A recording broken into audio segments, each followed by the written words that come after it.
Pinarangalan sa Grand Alumni Homecoming ang ilang natatanging jubilarian alumni ng University of the Philippines. Balitang hatid ni EJ Gomez.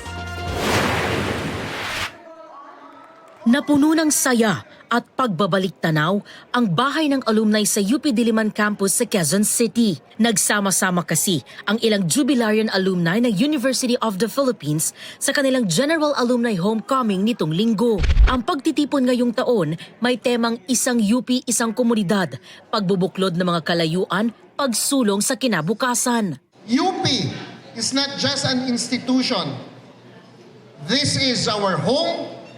A home that embraces us, challenges us, and inspires us to make a meaningful difference in the world.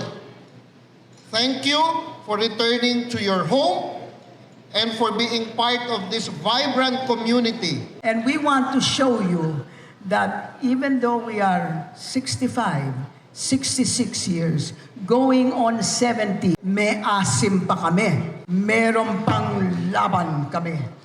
And we will show you what it is to fight and to fight clean for this university and for our country. Ilang jubilarians mula sa iba't ibang class ang nagtanghal. Pinarangalan sa homecoming ang ilang Royal Diamond Jubilarians ng Class of 1959.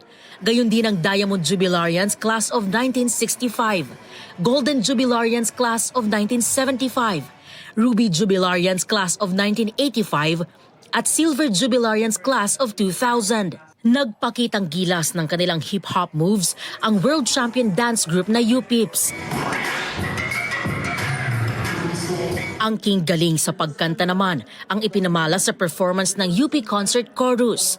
Master of Ceremonies si Attorney Gabby Concepcion na alumna ng University of the Philippines. EJ Gomez, nagbabalita para sa GMA Integrated News.